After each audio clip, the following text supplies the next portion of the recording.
Hello, everyone. Hello, everyone. Hello. Hello. We're not doing this. Are we doing this? We're doing this. We're doing this. All right, welcome to the finals match in the Warmachine Weekend 2017 Invitational. I'm Will Schick. I'm Will Pagani. And we are here with you to take this epic weekend to a close.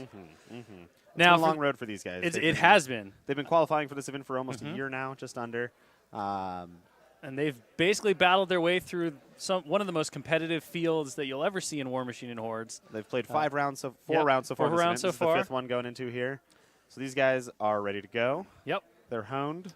These are the best of the best. It is. Let's see what happens. I hope you guys are ready for one heck of an old-fashioned English brawl fight. Oh, yes. Because this is just going to be heavyweights trading blows back and forth, seeing who falls down first. It's going to be a lot of dudes. It is. It is so many dudes. So we've got Jason Watt taking on Brandon Andrews. So Convergence of Cirrus versus Crix. Ghost Fleet versus Clockwork Legions. Absolutely. So this is a lot of infantry that's just going to come back turn after turn, which is exciting to me because I want to see what kind of tricks these guys use to pull the advantage here. No. Yes. I mean, you've got the Ghost Fleet Revenant Recursion versus the 4 Enigma Foundries. We saw how effective that Clockwork Legions could be against Crix in the last game that Watt played in the the semifinals. Yes. So the other game that we didn't stream, Yes. Jason Watt played against Jeremy Lee. Yep. And he played Clockwork Legions into the Bloodgorger Horde. And he was able to pull it out victoriously on, I believe, the end of turn 7 scenario win. Yep. So He managed it to was a grind outscore. fest. But like, when you're bringing back 12 guys a turn, you have to answer: can you get those Enigma Foundries? Can you take them down, or can you RFP? I mean, I was fairly impressed by Jason because I feel like Berserking Bloodgorgers could have got the job done, but apparently not. So we didn't get to watch too much of the game. We were not in our this own time. game, but I'm excited to see how this goes. To run down the lists here, Axis, he's got 4 Enigma Foundries. He's got 2 Inverters and a Corollary for his battle group. He's got Eilish Garrity, which is the new minion solo, Merc minion solo from who works for everybody. No Quarter Prime. Yeah. He's got 2 units of Clockwork Angels, 3 units of Obstructors, an Optifex Directive, and a full unit of Reductors. So for those of you that aren't too familiar with Convergence, because they have some weirdly named units, the Obstructors are the small-based shield wall units, and the Reductors are the small-based spray attack units. And then on the Ghost Fleet side for Brandon, we've got War Witch Denegra, a Wraith Engine, Captain Rengrave, a Hellslinger Phantom, a Pistol Wraith, Blackbane's Ghost Raiders. Is this the wrong list? Oh, it's the right list. I just didn't put the battle. You didn't put the battle group in. Jeez Louise, talk about cutting corners. All right, let's try this again. I'm getting sabotaged. Sabotaged. Just leaving little landmines everywhere for him. War Witch Denegra. In her battle group, she has 2 Death Rippers, 2 Stalkers. Then we've got Captain Rengrave, a Hellslinger Phantom, a Pistol Wraith, Blackbane's Ghost Raiders at max capacity, Revenant Crew of the Attrition at min with 3 Riflemen. And repeat that 3 times, although the last group only has 2 Riflemen. And then you've got a Wraith Engine to cap it all off and get the Ghost Fleet going. Yep. So this is a pretty standard Ghost Fleet list. Kind of just what you see everywhere. But it is interesting to note that Brandon has not actually played this list yet in this event. He has not. He got all the way through this road playing his other list, which was a Dark Host list featuring Scar 1, which we did see on the stream. We did. And it's I think it's a Dark Horse list for Dark Host as well. It's a double Wraith Engine, Scar 1 build. Very unique, very different. I'm a big fan of it. And the scenario of this game is the barbell, according to Will Pagani. Yes. The That's barbell. The official term. This is the one that will pump you up. Yeah. So breakdown here, it always has kill box because we're playing SR 2017, so it's always there. Scoring a zone will get you 1 point, as usual. 5 points more than your opponent to win. This is a very balanced scenario. It's got the 2 circles, it's got the square, everything can score. No flags, and no for this one objectives. especially, we saw the championship belt, as you call it, in the last round, I believe, where it favored the battle groups. This one really favors a lot of troops because it's got the 2 circles. Yep.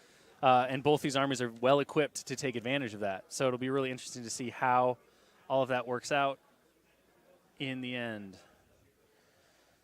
Yep. So we're going in here. Clockwork Legions gets an advanced move on all of their shield wall units, so I'm guessing that's what we're seeing Jason doing here. Jason is also our first player, so these are going to be some pretty speedy Clockwork bros here.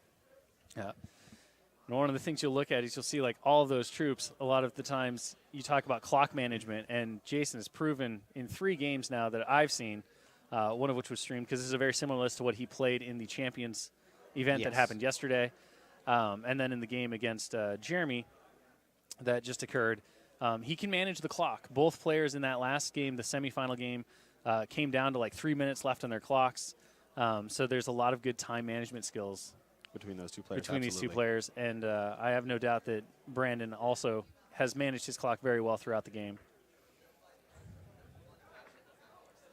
I imagine we're just going to see a ton of runs out of Jason here. So I'm going to talk a little bit about how how I feel this game's going to go. Mm-hmm. So there's not a whole lot of tricky stuff coming out of Jason. There's going to be a line of dudes. Yep. About right just, there, right? Just a wave of dudes upon dudes. And then from Denegra, who I believe is about right here. But really the important part is this arc node and this arc node right here. She doesn't really ever want to be casting spells herself. But these arc nodes are going to, of course, be threat projection. And what they're going to do is they're going to apply Crippling Grasp to these guys. Mm-hmm. And while they're not in shield wall, they are going to fold incredibly fast to these Revenant pistols and Revenant rifles. So I think we're going to see a pretty good ranged game coming out of this Ghost Fleet. And one of the ways that you can beat these Enigma Foundries back here is just to kill more than 12 models a turn. Either wipe out the entire unit. Whole units, which is going to be very difficult. Or just simply, like you said, exceed their max capacity for soul collection and start to win on that downward slope. So there are a couple other things that you can do to beat Enigma Foundries. So, for example, we have Blackbanes right here, and we have a Revenant Crew unit. So if these Blackbanes swing very far this way, this Revenant Crew swings very far this way, and you start killing from this direction in, what that'll do is it'll make sure that only like one of the Enigma Foundries will be able to get souls. So if you can, like if this guy ends up over here and this guy ends up over here, and you kill all this stuff, these models are going to be at a soul collection range for that Enigma Foundry. So it's important the order in which you kill the models and sort of starting at one of the two ends, whether it be here or here, and killing models towards the center of the list. One of the worst things that you can do against something like this is kill these guys. Because they're always going to pass their souls back to the Enigma Foundries. They're going to get rebuilt. That's not really what we want to see here. So, well, the other nice... we'll see if that works out and if that is what Brandon does here. So we've seen, pretty standard, I would say, advance forward here, although not capitalizing on the shield wall with any of the obstructors at this point. Not that he needs to. I think he's just looking for position at the moment. So he's just not trying looking for durability. He said push up the thing. He doesn't have lots of fear at the moment from the Crick shooting threat. The pistols are only, 8 inches? You've got 14 on the long rifles. And some of those rifles, so if this Revenant unit does swing this way, right, these guys are the ones that he's going to be going for with the rifles because these guys can all get killed by pistols. They can get killed by charging Blackbanes. But really, these two back guys right here, those are going to be the ones that he's looking for. Those are the hard ones to get. Those are the ones that are going to eliminate entire units and stop the Enigma Foundries from rebuilding them. And then as far as Jason's going here, his game plan's much easier. Just put grind it out. In there. Grind it out. Kill a bunch of pirates. It's kind of the same idea. This is sort of a recursion style mirror match. Both lists are going to be recurring a lot of guys. What Jason doesn't have is a deep reach. So whereas we just said Brandon here, he can reach deep with those rifles on the Revenant crews. He can kill those guys in the back. Jason is going to have a very hard time pulling off something like that. He's really going to rely on the Clockwork Angels, which are fine, but they're not like super great at digging deep into the opposing army and really getting that objective completed. They also are somewhat. They're not. I won't want to say. I'll call them pillow-fisted, but they're definitely also not heavy hitters, right? Sure. They can pick off some guys. They might have to rely on their CRAs. The Revenants aren't like super tanky, so I don't think that's necessarily a problem. But it's to me, it's a range thing. Right. Like they can definitely walk 7 and shoot 10, but they got to be able to get past the Revenants, right? So hopefully these Teleflails can get in there. They can bop down some Revenants and go from there. Now, there are also not a lot of magic weapons on the side of Jason Watt here. He does have an Optifex directive, so we can give some of them out, but not even Axis has magic weapons. So these Blackbanes could turn out to be quite an issue for him. Right. At best, he can kind of rely. He could potentially rely, depending on the Clockwork Angels' position, for their magic weapons. They do have magic weapons. Otherwise, it comes down to the Optifex directive, giving it to the constructs. And like one obstructor with a magic weapon, right? Like it's not. Nobody's writing home about that. No, it's not. That's not really going to swing anything in your favor for sure, unless that one guy can get to Blackbane himself. Sure.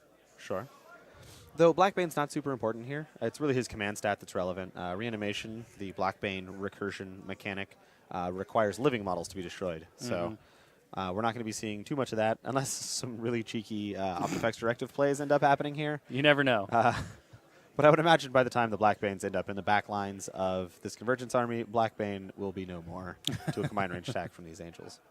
So it seems very unlikely for anything like that. So Brandon's getting really aggressive here.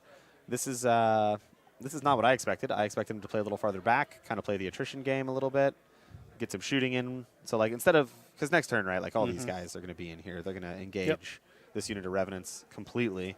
So we're not going to see too many pistol shots there. But I don't know. I think I would be a little more conservative with my Revenants here. Sort of use the Stalkers. Maybe just put a small line of guys right here. Like maybe just 2 or 3 Revenants in here to kind of entice him in. Well, knowing that you're definitely going to get those guys back too, right? Like with the +1 from Ghost Fleet, you're pretty well assured that you're going to pull 3 back, 50% of the time. Yep. One of the things that you can actually do to play against Ghost Fleet that is something that I want to say it was Jeremy Lee actually from 2 rounds ago that he did to me when I played a lot of Morvana 1 way back in the day. Was I would put regrowth on blood trackers. Right. And then if you would kill them, they could come back. They just come back. They would come back behind you usually. Right. And then they would aim, so they would go to like rat 10 or 12 if you were their prey. So it was super good. So what he would do is he would just like run up a bunch of errants and engage them and then not kill them. Just leave them alone. Yeah. Like, what do you want to do? And then they're like, okay, well, I guess I have to punch this errant now. With my POW 9. With my POW 9, and I don't get to aim, and I don't get to be behind you. And so you can kind of do that to Ghost Fleet as well. If your problem is like, hey man, these Revenants are going to come back and they're going to charge my stuff, and it's really going to suck. Yep. Just don't kill them. Just don't attack them. And then they don't get the charge bonus. Right. Right? Like, now I don't know if that's super relevant here because like the Obstructors don't really care if you get a charge bonus or not, but that is definitely a trick that you can use here. So the Wraith Engine is respecting the threat range of those 2 heavies. The Optifex directive can give them magical weapons. Axis's feet will give them +2 speed. And of course, that is a battle engine, as we learned from our last game. It can be seen through that form. Yes. So nothing stopping you from seeing the giant ghost that's flying over the battlefield. Yep. What I do think is very important for Brandon is to claim this wall. There's a lot of melee stuff over here. Like all these models are melee. These Angels, they shoot a little bit, but they really want to be charging, especially if they're going to threaten something like this Wraith Engine. So claiming this wall allows him to stand the Wraith Engine behind the wall. And then models that are coming at him either cannot stand on the wall or he gets significantly fewer of them if they can even get him into melee. Axis does have Onslaught, which does give Pathfinder to charging models in his control area. So the Pathfinder aspect of the wall, not so relevant. But the physical space that the wall takes up, very important here, especially for keeping this guy alive. And I think we're going to see a lot of play with this Wraith Engine sort of anchoring around this wall and using it to kind of kite these 2 heavies. Sure. And hopefully Jason can sort of spread the heavies, not get like Crippling Grasp or Defeated or something like that, and hopefully be able to threaten this Wraith Engine. Well, that's where Eilish is going to become so key in this matchup, is getting rid of that Crippling Grasp with Unbinding, right? Not only does he get to get rid of the spell, the upkeep spell on the model that he targets, it's also going to deal damage to the spellcaster, in this case, Negra. So I don't really see an assassination coming out of Axis here, but with enough unbindings on Crippling Grasp, like it's one of those things. It's like, oh man, I've done 6 or 7 damage to their caster. She's just so easy to kill now. Yes. It just becomes like when casters only have like 10 hit points left, and it's one of the big I think drawbacks of Scar 1 and Scar 2 and as well Scar 3 that's used in CID right now, is when they pay all these hit points for these abilities, they become pretty squishy. Right. Scar 3 is, of course, riding around on a boat. She has like 28 hit points, and she's armor 19, so maybe not that one so much. You can also see her everywhere, though. So, I mean, she has that huge base problem of it's very difficult for her to get away from you once she reaches that vulnerable state. But you see it also with, like, Makeda 1, right, in her new incarnation where she spends to protect her guys. Yeah, she's defending everybody, but all of a sudden you don't have to chew through 16 boxes. You have to chew through 5. Or even 10, right? Like 10 is just so much more of a manageable number for assassinations. So if you can get a couple unbindings on Denegra, I mean, like maybe 2 or 3 with good rolls. Sure. Yeah, you like a 3-man CRA, you need like a 7 to hit her, and then you spike your die roll a little bit, and you win the game. Like it's it makes it a possibility, whereas Right. before it just would never have possibly happened. It also, I So- mean, just knowing that too forces a bit more careful consideration on what are you going to crippling grasp. Where is Eilish? It makes him a priority for the Crix player. So Absolutely. you can kind of dictate a little bit of the flow of what's going on there as well. Absolutely. And we are checking at the moment to see if some of these angels are going to be within charge range of this Wraith engine. Jason might be considering feeding this turn, giving charges in there. Our judges are in here.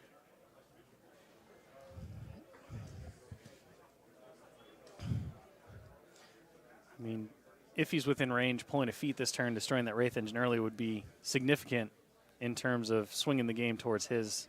If you could put His 5, benefit. 6, 7 angels on there, I think they've got powerful or brutal charge. Mm-hmm. So there should be POW 10 pop on up. Yep. To Go up to 12, 12. 14 for the feet. I mean, this battle engine is not particularly tanky if you do have magic weapons. Correct. right? Like, It it's armor relies 18. on that incorporeal. It really does. It really, really does. It's armor 18. It's got 26 boxes. Mm-hmm. So, I mean, what if we're looking at 5 angels? Should easily kill it, right? Mhm. That does like 30-something damage. So, Well, the other nice thing about an early feat, if it nets him the battle engine and maybe a couple other kills, is that it has that pendulum effect where you're also applying -2 speed and strength to absolutely. models in his control range. Now, there's probably not going to be a lot of enemy models in his control range, but shutting those down from being able to charge, slam, reducing their strength as well, could be significant this early in the game to allow you to kind of push that line of engagement forward, as you always talk about. And I think this is one of those reasons that I wanted to see more work out of the pistols on the Revenants than necessarily their melee, because if you do approach so aggressively like this, it does sort of give Axis that feat. Right. So I think staying a little farther back, just putting in a couple of the Revenant models, and you could even aim and shoot some, just a couple of the guys walk into zones, make sure it doesn't score some points. Like I think this is a little too aggressive from Brandon here. And I would probably be using my Blackbanes to make sure that no points were ever really scored for Jason. Right. He has a very hard time killing a large number of incorporeal models, especially if he commits all of his angels right now to this Wraith engine. You're going to pick up all those angels for free. Well, not for free. You're going to lose your Wraith engine. But you're going to pick up all those angels pretty trivially after your Wraith engine's dead. And I think that's going to let the Blackbanes kind of run rampant, really contest the zones, really do this kind of stuff, and you can play this very long attrition-style game Right. that Denegra is incredibly good at. Mm-hmm. Even though he's bringing back 12 guys a turn, right? Like, you're doing it too. Right. But your guys get to attack, and theirs don't. Right. And you have ranged attacks, and they don't. Mm-hmm. So you can come back, you can aim, you can shoot, make them come into you. Like, I don't know. I think Brandon was a little too aggressive here with his placements. Okay. So it looks like that other angel did not make it into melee. But there's the third one there.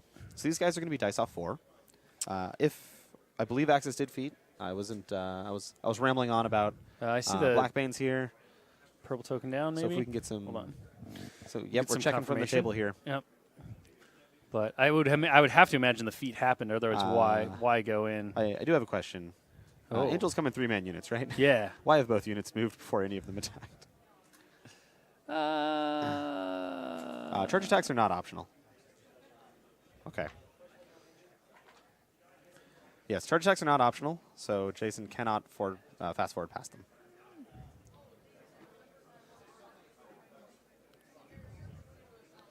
So dice off 4 on the charge attack. There we go. That's good roll. 7 damage there. Yeah, I think it's pretty easily going to destroy this Wraith engine here. Well, he missed on the first one, which might be the thing that gets it, right? Sure. Kind of depends on how his damage rolls go here with the spikes. Ooh, I mean he's rolling pretty He's doing very well. Yeah. He's rolling pretty well here. He's doing what he needs to do at this point. Though I'm not really sure how sad Brendan is about this, right? Like, the Wraith engine will kill a couple guys a turn, but it's not, like, doing anything amazing. I would guess he wanted more of the -2 armor. Oof. Ooh, the Snake Eyes is brutal. But he wanted the -2 armor when he's trying to go in on those heavies, I Right. think, is really what he wanted here. Okay, so he lived. That's Significant. unlikely. It is unlikely, I mean, but I think missing 5 twice. Yeah, two Snake Eyes there is pretty brutal. I mean, they're only mat 6, right? So Right. you need 6s to hit, so it's... I feel like missing 1 is probably pretty average, so missing 2 is a little off here. Oh. Looks like the Optifex directive here.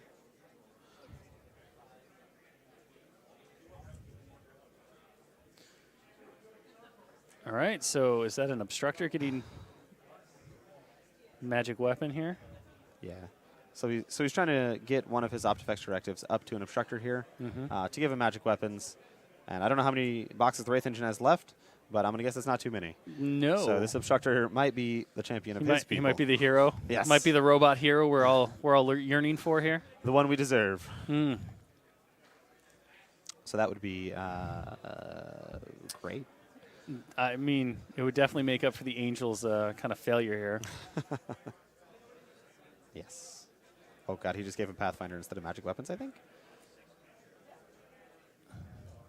We're checking some command stats. Jason may have been a bit aggressive with his positioning here.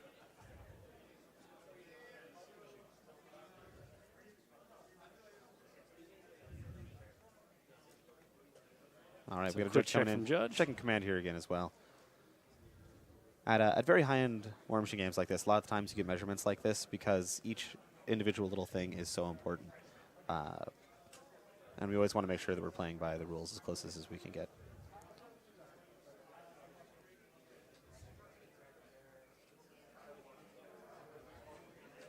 So right now the judge has called that model is just out. Just out of command, so there will be no magic weapons coming out for that guy. So that'll be significant. Yes. That will be very significant. Mm-hmm.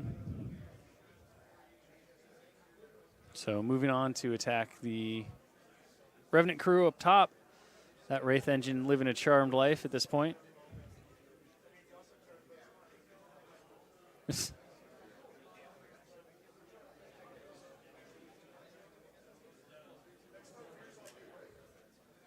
Got a little bickering between the players here. It's all right. You were correct in that both Angel groups charged and then made their charged attacks. Yes, this was. Brendan kind of being like, well, this happened, you know. It's fine. It's all good. Like you said, there's really no way to avoid doing the charge attacks anyway. They're mandatory. Correct. It has to happen. It is required. You do not, however, have to stay in formation. True. True. So that is a mistake on Jason's part here. Obstructors are just kind of charging up here. They're running. I mean, they'll kill if everything goes perfect here, right? Which I don't think it will because these guys need 7s to hit. But if they kill all of their charge targets, that's 5 guys. Yep. So Max comes back as 3, right? Max comes back as 4. 4, sorry, because of the go for +1 for the theme force. So worst case scenario, he kills 1 guy. Right. Best case scenario from him, he kills 3 guys, which is good. Like those guys each have 2 attacks. Yep. So there's just a lot of attrition that's going to be coming out over here. So Tenegra is pretty 3, far. It looks like. So one of the things that Jason's doing is he's spreading very, very far. This unit hasn't activated yet. I imagine they're going to come even farther down here. Tenegra has to walk up and feet, and there's no way she's getting everything. Right. So that's really good for Jason, taking this encounter and spreading it out as much as he possibly can to reduce the effectiveness of that feat. Very important. Very, very important.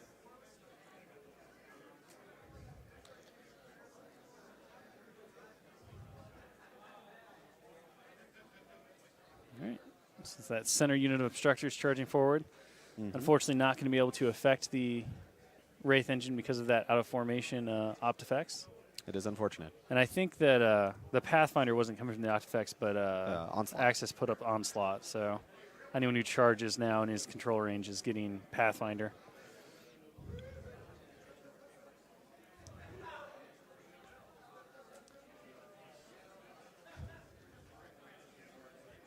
And of course, he's got +2 speed and strength from the feet. Absolutely. They're punching some more Revenants here. Much like I said with the Convergence recursion, it's important to focus fire against these guys, right? If you kill 3 guys out of 2 units, it doesn't really matter. It doesn't really matter. If you kill 6 guys out of 1 unit, it very matters. Yes. So it's very important to focus fire. Make sure to kill what you can. I think this wraparound that we're seeing right here, this kind of stuff, is very important because as these models come this way, that's how he's going to get to these back models. Sort of like we talked about with these 2 obstructors down here for the riflemen. That's how Jason's going to be able to deal with these models hiding in the back. Is by going wide, making sure to stick around, that kind of stuff. It does look like a reductor unit is running. So Jason just trying to figure out where the returned models can be placed. as he moves his reductors forward.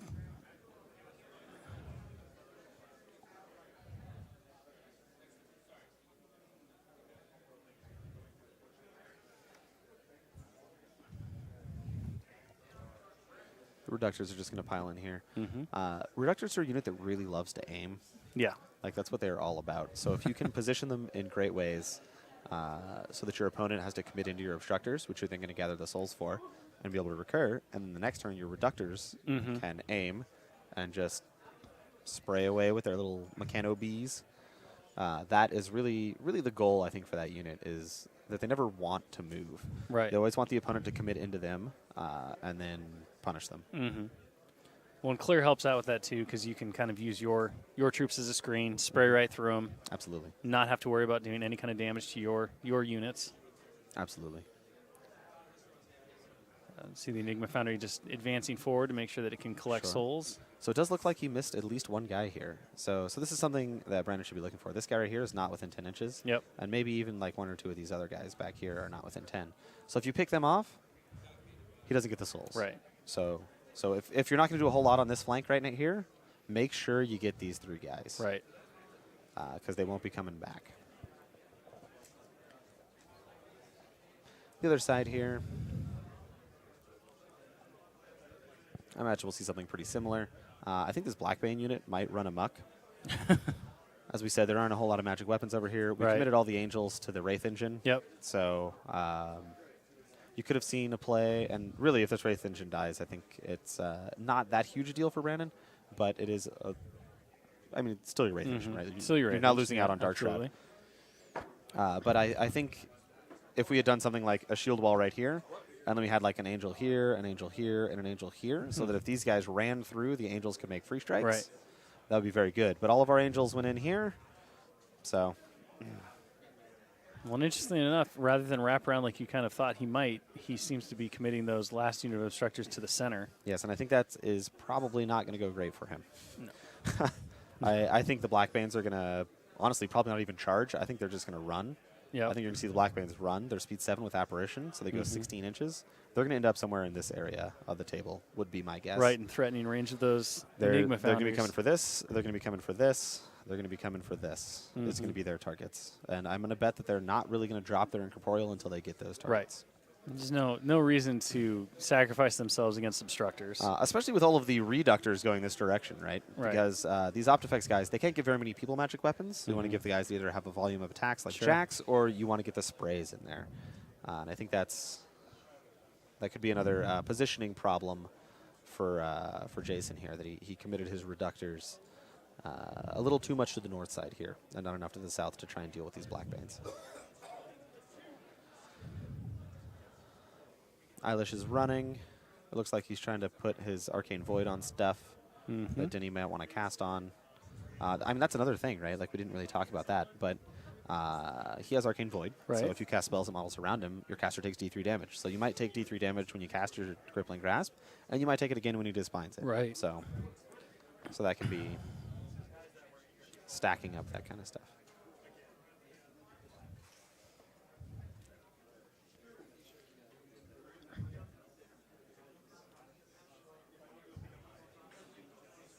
All right, so we see the Deathbound happening.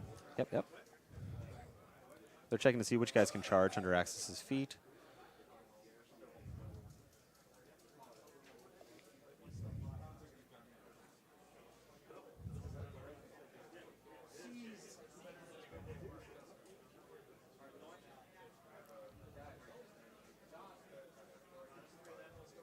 All right. So we got 3 back in the middle unit. Got all 3 on that side as well. So he only killed 3 on that side. So he actually should have got 4 back.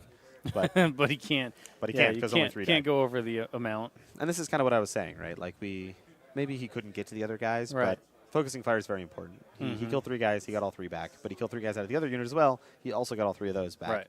So really, he's focusing got a on- net gain of 0. Correct. Whereas 6 in one unit would be much more relevant. So.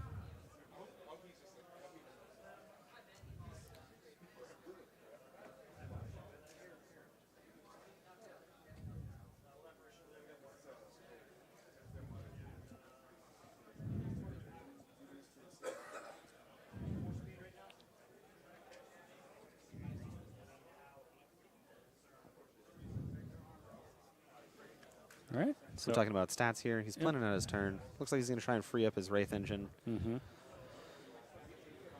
All right, the Blackbanes are not going to go for a runaround style play. They're going to go. They're just going to go kill themselves some angels, it looks like. Themselves some angels. Which I'm not sure I agree with that play. But I mean, I'm kind of with you on the idea of getting those Blackbanes into the back, using their incorporeal and their basic invulnerability to most of the stuff in Jason's army to start working on the Enigma Foundries. Because if you can kill 2 of those Enigma Foundries, you have a serious leg up in the recursion game. Absolutely. I think you could do, like for these angels right here, right? Like, this is an easy Venom right there. That's an easy spray template. Especially if then he's going to walk up and feet. You're going to walk up to here. You're going to spray this. You're going to feet. These guys can't charge you. So I don't. Here we go. We got a spray template right there. That might be actually what's going on. But I think committing these Blackbanes to those models is not really what you need these guys to be doing right now.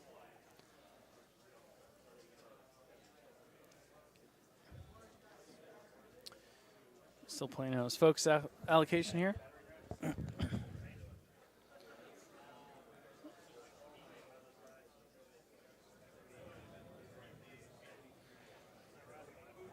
So Brandon just confirming a couple of the threat vectors that Jason has on his side. Asked for any kind of magical attacks as battering ram. Puppet Master, Battering Ram, all that kind of stuff is being discussed at the moment. He's looking to see what can kill Denny, I think is what's going on with Brandon here, because I think he wants to have a really aggressive feat. If Denny ends up somewhere like here, this part of the board, and then catches this part in her feet, maybe even a little more north here. Like if she's there and then catches all the way to here, I think that's a great feat for him, because then he can really, really clear this zone. This Jack isn't in it, so he doesn't have to kill that. He's got to kill about 6 Obstructors, which he can probably do with these Revenants down here. And then he can sort of swing these guys this way, kill this. This gets cleaned up by a Venom after the feat. These Revenants pick up a lot of these models. They can't charge you. It's the same idea as before. The control feat that goes second is usually the one that's favored. Yep. So Denny feeding second is going to be pretty good. She can start scoring points here. And contest this up with recurring Revenants. Not that he's even particularly losing that. It's just he's probably not going to get too much value up there this turn. Right. So I think it's going to be interesting to see how this turn plays out. There's a lot of different options for Brandon, and yeah, I mean some of them I think are very backbreaking to Jason, and other of them are a little more conservative.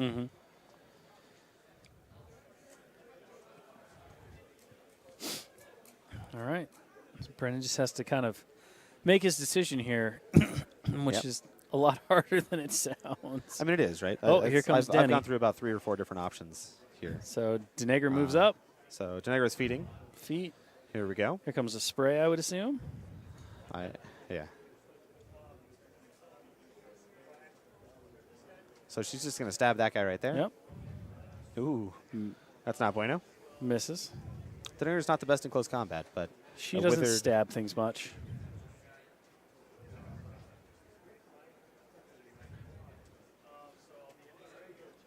Comes the spray. It'll hit the Wraith Engine here.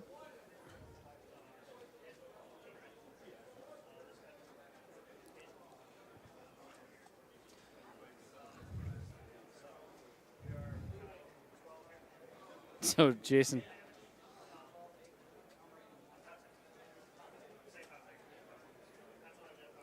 Yep, so no damage to the Wraith Engine there. It can't be corroded because it's incorporeal. I wouldn't be surprised to see a second Venom out of her as well. True. Going down that line. So we removed 2 models there. We missed one of the Angels. We're checking for souls. Yep. Looks like he's going to get... It didn't look like he was quite in range. He's out.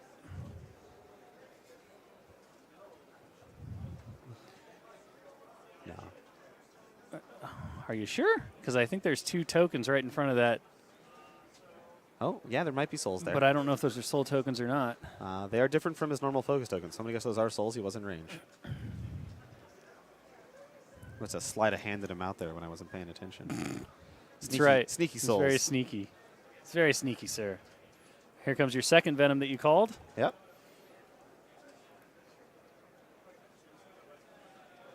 We're going to buy an attack. Yeah, we're just going to buy a spear. All right. I don't know what the value of leaving these models alive is.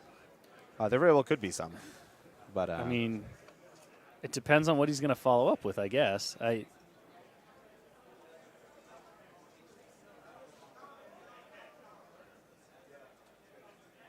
right. Just quick clarification, if you can change facing when you promote a model, which you can do. So here comes some Black Banes going in.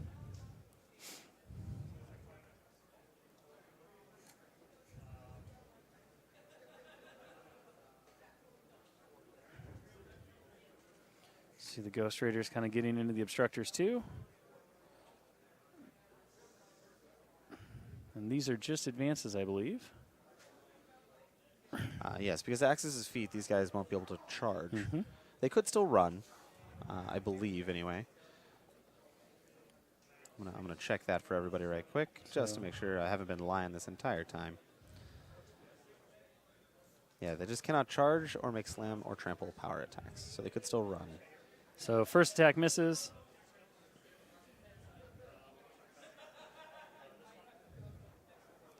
Jason's making sure he's picking up his souls here.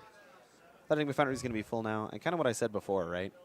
So now if he can kill models that were sort of being covered by this foundry, but aren't in range of this one or this one, so not a whole lot left, right? Like it's going to be like this guy here, this guy here, this guy here.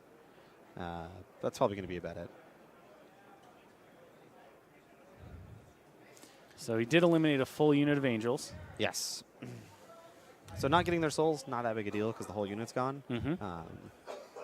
But he can sort of game it a little bit more maybe and stop some of their soul stuff coming in.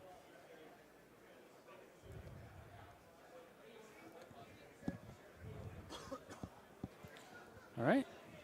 So he is making attacks on the obstructors. Yep. I'm slightly surprised about that. I thought that maybe he would just move in, not attack. They're like, okay, well, you can walk away from me or through me, but I get a free strike you, which pulls you out of shield wall as well. Well, incorporeal models cannot free strike in this edition. No, that's right. But they can certainly get in the way. They can stand in front of stuff. They can do all sorts of things. So these guys hit all these guys and then fail to roll enough damage. But Black Banes do set things on fire when they hit them with their swords. Whoosh. So that'll help out there. It's not super great against shield wall units because the new way shield wall works in this edition. Since they'll still benefit from the arm bonus when they take the damage. Revenant crew moving up. Yep. This is one of those things I didn't really like about activating the Black Banes first, is now all these guys are engaged. Right. So we can't shoot on Denegra's feet turn, which is always very sad to me. I love doing range attacks on Denegra's feet turn. We'll see at least a rifle shot here. So shooting a reductor. I think it might actually be the inverter. No, you're right. So it does hit, thanks to Rengrave's veteran leader bonus. Yep. Okay, yeah, so it was a reductor. And yes, chat, both casters have already used their feet. Yes. In fact, both feats are active now.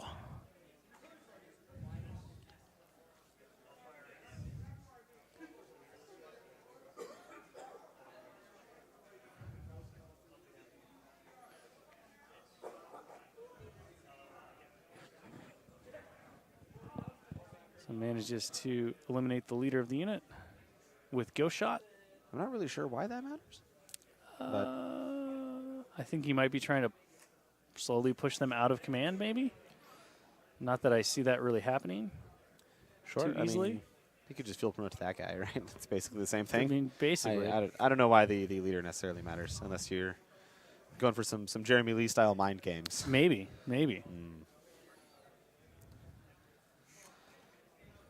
So Ringrive's going to walk on up. He's going to shoot a dude. He's POW 14, effective with Denny's feet. It will kill that guy.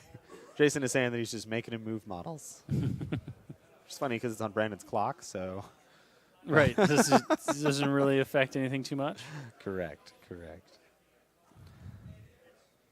So we talked a little bit last game about how second player just needs to keep up with first player in clock, so you don't really ever want to go negative. So yeah, your goal should always be to hit their clock or better. Sure. Right? So Brandon's got about 30 seconds left here until he's even on with Jason. So And we'll he's got a see- number of we'll see how that activations goes. left to go as well. He does. He does. Now, this is kind of a big turn for him. So as long as he can get enough work done here, Mm-hmm. it's fine that if he goes negative. But he's honestly not killing too much Oof, here. snake eyes. And that was a damage roll, which still killed him. Oh, good. Good. Yep. And that was that. Yep. Oh, that was an obstructor, right? So the Yes. angel unit is still maybe in play until the it looks Wraith like engine there's- decides to murder it. It looks like there's one angel left right here. I'm Yep. pretty sure this Wraith engine isn't going to do anything. I don't think that would be. Oh no. Okay. All All right. right. I was about to say I wouldn't That's do that, but Yeah, I mean, I guess you're pretty safe on your V turn, right? Like Yep. a lot of those reductors, they're going to drop down to Wrath 3. mm-hmm. Nothing's really going to get to you in combat. So a lot of Convergence models have died here, but 12 of them are coming back. Mm-hmm. Well, not 12, actually. I think we're a little less than that. We've got 3 on this guy for sure, at least 1 there, and it looks like at least 1 here. Mm-hmm. So we're actually only looking at 5 models at the moment coming back, because I think Jason was a little conservative with these guys, because I think he may have accidentally blocked himself in. Yeah. Yep. So these guys are getting fought here. I want to see if they get souls there. Jason's research for tokens, so I'm guessing he does.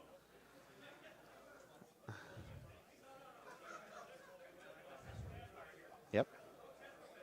So that one was out of range. No soul there. That's unfortunate for Jason. He needs to make sure that he's getting all of these souls that he can. Mhm. We know that this one's out for sure, right? Like, Right. There's no way he's in. But hopefully the rest of these are in.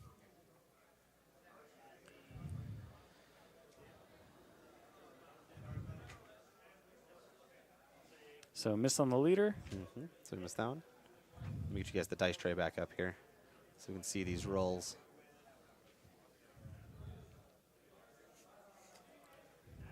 This looks like a couple range attacks coming out here.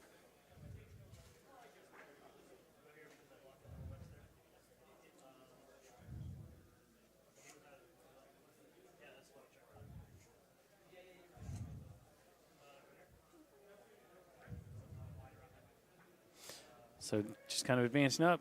Advancing up, I think those are riflemen that are advancing up there. Riflemen do have point blank, so they don't have a melee weapon normally, but they can shoot with their gun in close combat. Kaplow. So Brandon here is actually, I believe, unless there's like a revenant underneath his head. Yep, right here. So I thought he had committed the entire unit here, which he has not. There's still one guy hanging out back there. This is the guy that Jason needs to kill. So hopefully with any luck, he can get there. Yep. He's got to survive. Not super likely. Right. But he's got to survive this attack right here, and then somebody's got to clear him out before he activates. So this guy will not do it because he's in the same unit. So a reductor, maybe this guy is a reductor. He can walk over here, spray this guy. He needs an 8 to hit. If he hits, he kills him. If he goes here, high value play. Very, very high value play.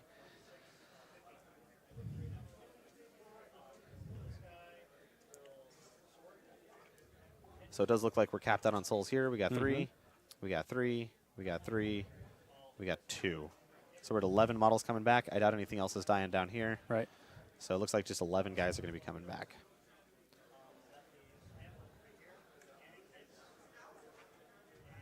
Just to do some math here, we got 6 guys right there dead. We got 6 guys right here dead, and we got 1 guy right here. So there's actually only 13 dudes dead. Not counting angels, of course.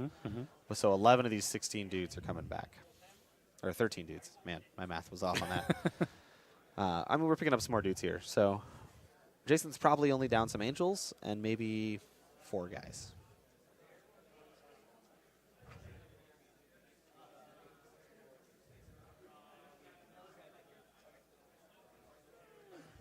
All right, so the players were just talking. They thought this was the last obstructor here, but there was another one right here. And then he rolled Snake Eyes, so that didn't help. So we missed him with the ranged attack right here to possibly clear the unit.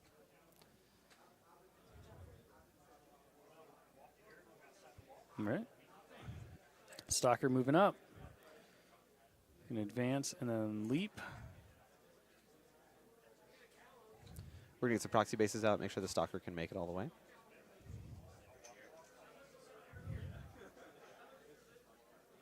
So he's going to advance it there, and he's going to try and jump over this combat to try to get to the reductor in the zone there. That doesn't look like it's in melee to me for a 1-inch melee. So instead they'll just jump into that hole right there. Yep. And it's Murder just himself gonna- an obstructor. gonna punch them 2 bros. And that should give him the center zone. I think this guy might be in the center zone. The Is guy there in the trench is there a guy might left?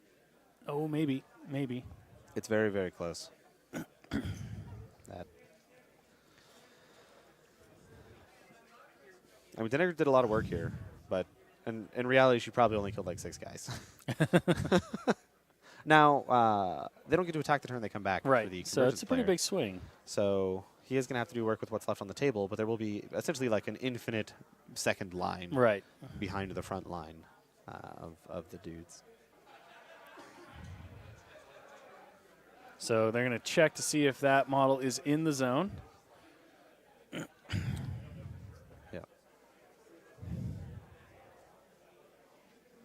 So they need to take a laser beam there.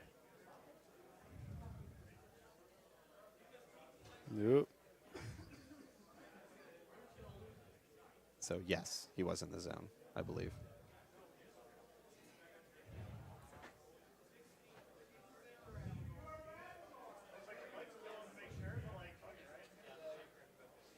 So they're checking it out here. Mm-hmm.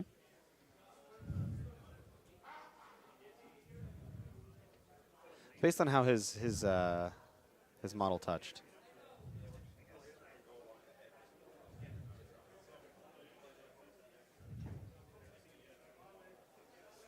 Comes the laser.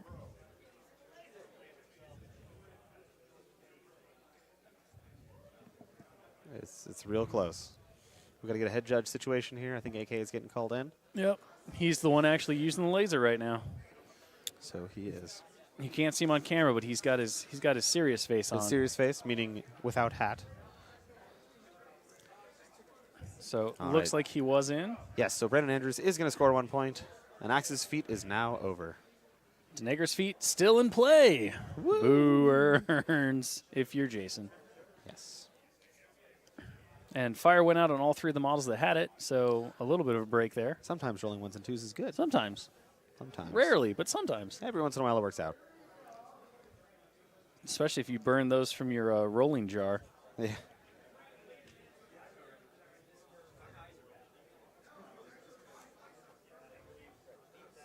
All right, so we're looking at.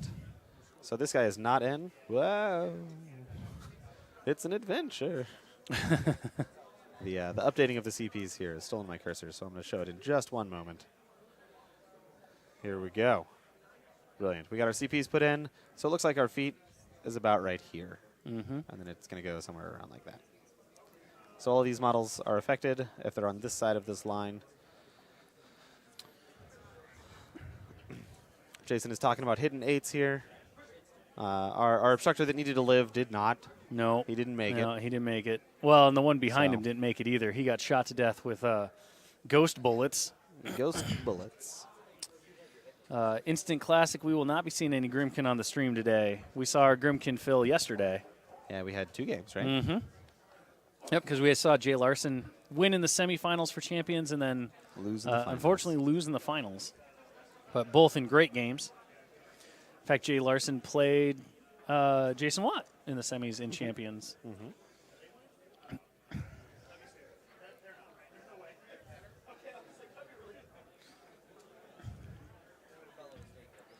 So the reductor unit looks like it's going right now. Yes. Yes, And indeed. he's going to try to set up some sprays to eliminate a few of those ghost pirates. He's going to get a lot of rolls here, but he does need to hit these 8s.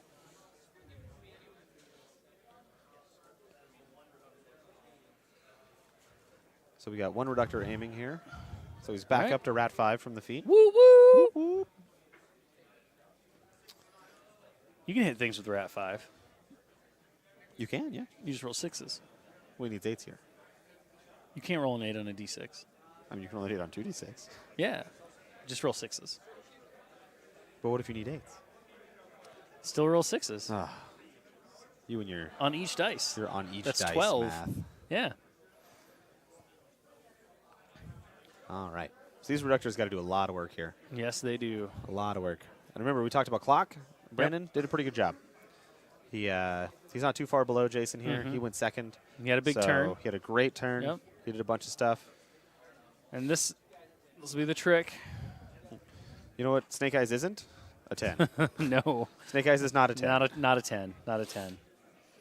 So we're looking for 10s here with these sprays. He's trying to figure out where his best possible sprays are. So he's on the Stalker and those 2 Revenants. So Stalker needs a bazillion to hit. I believe a 10. This guy needs an 8. Bazillion. All right, so we hit the 1 rifle guy. He is gone.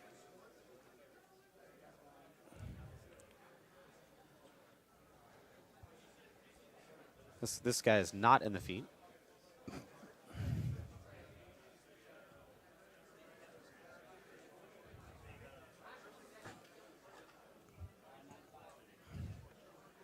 All right. Okay, so we scored 1 hit there. We scored 2 hits Good there. rolls. This is what Jason needed. Jason needed to get as many of these sprays as possible in here, right? Start cutting them down. So Jason is going to start marking his models that have fired here, so he doesn't accidentally wind up firing twice.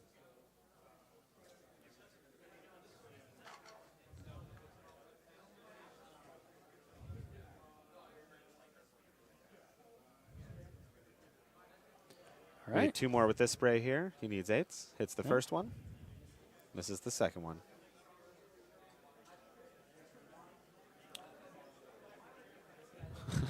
The obstructors still don't have sprays. Jason's checking it here. All right. All right. Hey, man, he said he needed to roll 8s, and you That's know what right. he's doing? Rolling 6s. He's rolling 6s. Yeah. That- Told you. That totaled to 8s. Look. I've got great advice sometimes.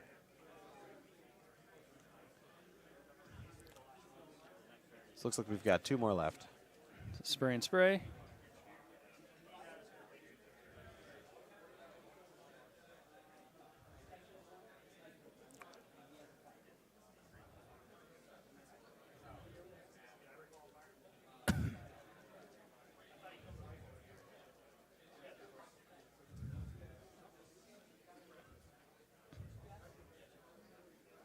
Okay.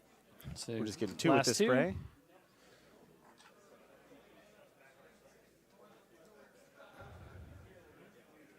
So 3. 3 guys and 1 back arc. Oh, he misses the easy Oof. 6. Hits That's the 1 leader. more. He'll fill promote.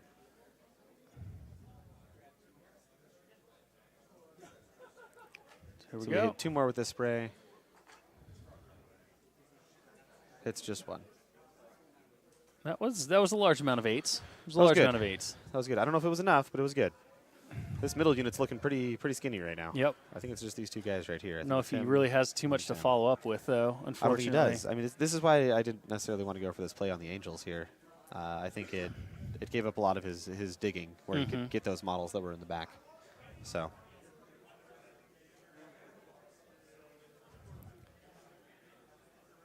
Brandon scored a point, and I think that's going to be a very important point. I think it's going to be very difficult to score points in this game. It certainly puts a lot of pressure on So- Watt, right? Because if the game does go to 7 rounds, which his last game did, That 1 point will be that very 1 point important. means you win. Yeah. And it really forces Jason to have to respond and also not to give up any more points because it becomes quickly a sliding slope, right? Yes. And you have to start doing desperate moves. You know, we've seen it a couple times today where you have to start sacrificing things just to slow your opponent's point machine down. Yep.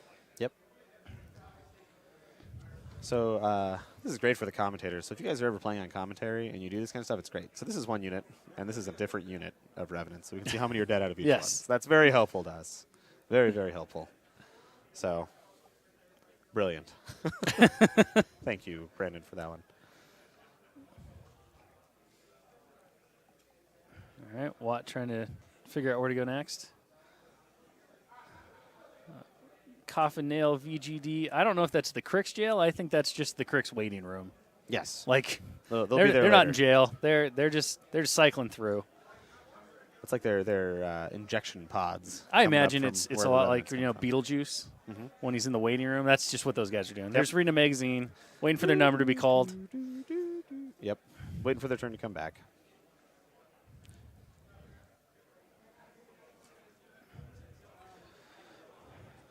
So the enigma finder here, it's going to pop out 3 dudes. Yep. Like you do. Yep. This one's going to wander over here. Yep. It's going to make 3 more dudes. Bloop. So Brandon's kind of had his huge offensive turn, right? Mhm. Like his Denny's feat is the turn that you're going to get your work done. Yep. Now he's got to rely on Crippling Grasp, which is very strong.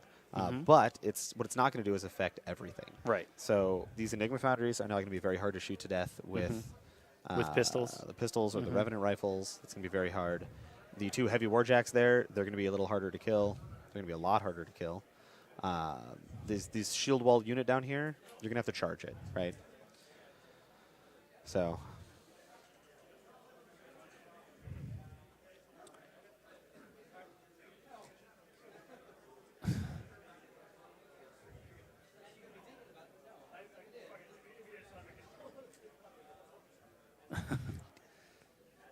I missed what the comment was, but Brandon was wondering if he'd put back 4 guys, Ah. and he did not. I watched him place them.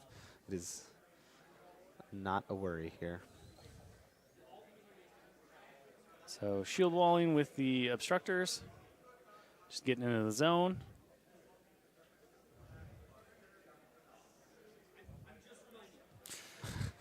But yeah, well, and the other thing that we talked about with relying on Crippling Grasp is Eilish does pose a significant threat to rely on that crutch too heavily, because he can, 1, force you to take damage when you cast it, 2, force you to take damage when he gets rid of it.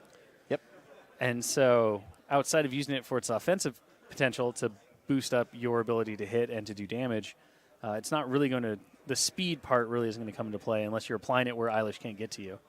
Granted, Eilish is one dude, so Sure. if you focus on the could catch wings. a Venom, right? Like that's not unheard of.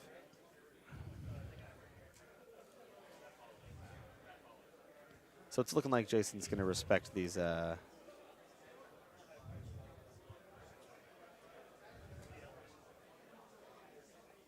He's asking about the threat ranges on these. The Black Banes there. Sorry, I blanked on the name completely. Whew. But yeah, so he's wondering about threat ranges and walking, and they can't go through the forest, of course. But So Axis is shifting over. He's backing up a little bit. The Optifacts give anybody anything? No, they actually ran. Oh, they so ran. the one that was out of formation is just kind of hanging out, hugging those 2 guys. Because he has to, if they run, he has to run directly towards his unit leader, Right. which he cannot do from there. So This looks like a razor wall got put up. Enemy Foundry is going to drop 3 dudes.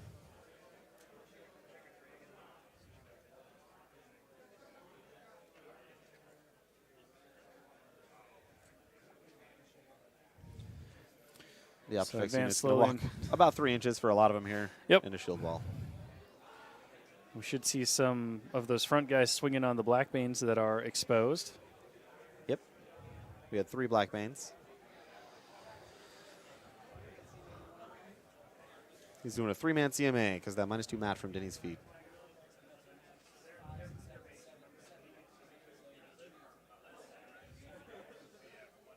Turns out it was a 2-man. The one in the back couldn't see the target. So there goes a Black Bane.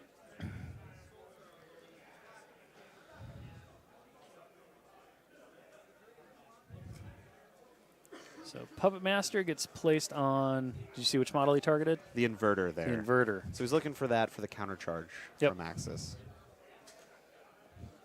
And there we go. We're shipping it back to Andrew. There is no no CPs are scored. We got 3 models back. It looks like like 6 guys. 6 guys remained dead, plus some angels. Yep. Brendan is asking about the obstructor unit. There's 3 here, and then I want to. 2 of these are reductors or obstructors as well. I don't know which ones. Reductors are plentiful, Jason pointed out. He then asked, "How about the reductors?" And his response was, "They are plentiful." Yeah, kind of waved his hand over this area. They are everywhere, everywhere. I like that. All right, so we got 3 from the last unit of Revenants here. So really a significant swing back, despite all of the damages that Watt was able to do on his turn. I mean, this is the game that we This is called, what we right? expected, right? Yeah, it's just two heavyweights punching each other in the face till one of them gets too tired and falls over. We've got about six Convergence models dead, and then about 4 Crix models dead at this point.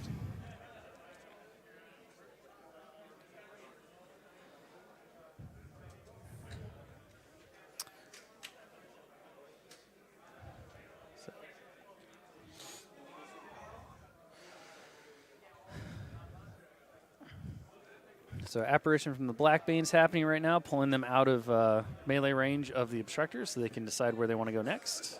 Mm-hmm. If they want to charge the Obstructors, I think is the really relevant portion here. Because they do need that additional damage die to really kill those guys. At arm 18, yeah. They're only For power 10, sure. So it could be a Parasite. Could be. That'll drop him to 15. It makes it a lot more reasonable. I'm thinking Brandon's probably looking at a scenario play here. He's probably trying to see if he can kill these guys right here and then score this zone. That looks like a pretty easy point to grab to me. Both these guys are in this middle zone. It's pretty unlikely to kill both those this turn. This zone is maybe also scoreable. You got 1, 2, 3, 4, 5, 6, 7 guys. This guy's in cover. He's probably pretty hard to kill. Maybe.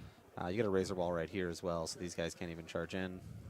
So I'm guessing Brandon's going to try and score a point down here, go up to 2, and then try and just grind it out to turn 7 would be my guess.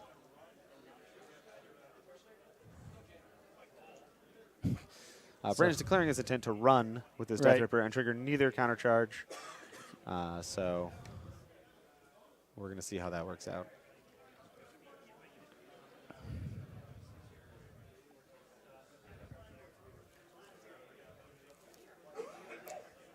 He's just going to hop over to there. So he's within 8 inches, but outside of 6 to trigger counter charge. Thanagar's going to back it on up. There's no reason for her to be up there anymore. So he's debating between Crippling Grasp and Parasite right now on the inverter to see what he wants to get done.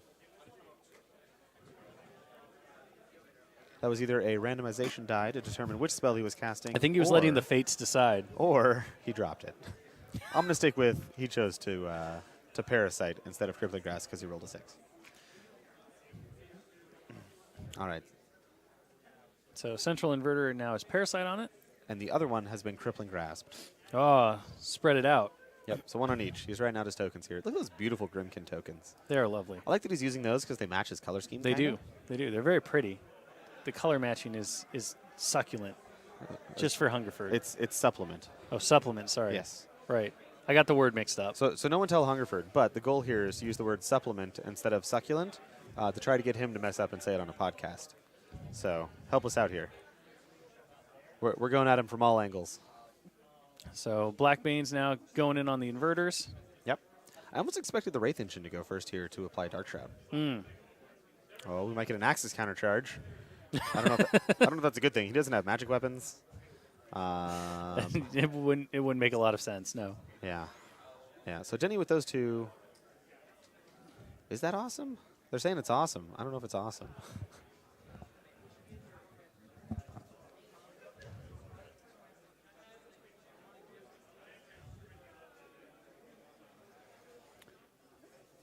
All right. Oh, Jason's going for it. I think he's going to do it. Oh. So, this is one of those really strange and weird decisions to make during a game. It's like I could go up here, and this could be really exciting, or I could just randomly die. So.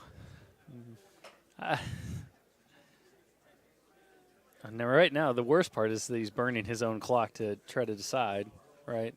Yes. He chooses not to. He chooses not to. I think that's the right play. I mean, I don't know. How do you think this game's going for Jason right now? Does it need to do something crazy? No, I don't feel like crazy. I don't feel like killing a Blackbane, which he can't even do. Well, yeah. Well, so JR, can you toss me over to overhead here? If Axis charges up here, hold on, I gotta turn on Telestration. If Axis charges up here, it's entirely possible that he could do something really janky and end up over here at Denny, right? And as Jason was kind of saying, there's not a whole lot that can get to him here. Right. So like maybe I don't know if this guy's base to base right here. If he is, it's harder to see Axis, but maybe you can end up with like 1 Blackbane on Axis right here. Right. I don't think you care about that. That's whatever. Sure. Like, it's not going to kill you, right? The Stalker, he's got 2 focus. Maybe he can get here. So at worst, I think you're on a Stalker and a Blackbane trying to kill Axis, if Brandon even goes for it, which I don't even think he does. Right. But yeah, and then I think it really, I would measure personally. Like, if I walk up and base this Blackbane, can I get to Denegra next turn? Sure. Because the second that information is in this guy's head, He's going to immediately he's have going to be like, react. oh, God, yeah, all of this is going here, gotta do this is going here, like, right?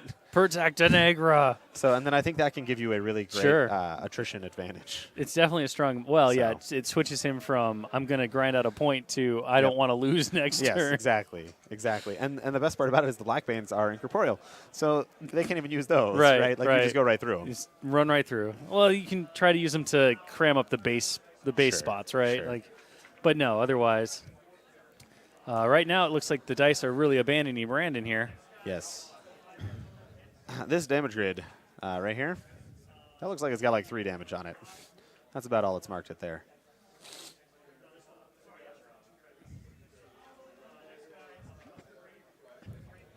Let's get some dice back here. 2 to the 2. Yep, it's pretty low so far. Yep. So if you see how Brandon's throwing his dice here, I feel like he is a craps player. Right? Like, He knows how to make them balanced. he's You got gotta his- swing them. He's got his methodology down here. He knows how to throw them across the table so they bounce properly. He doesn't ever get yelled at by the pit boss. So You don't want to get yelled at by the pit boss. no, that's not a good place to be.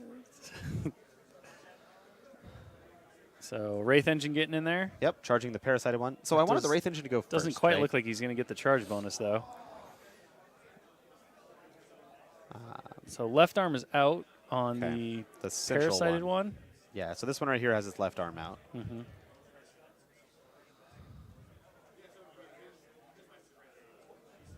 Okay, so here's going to be three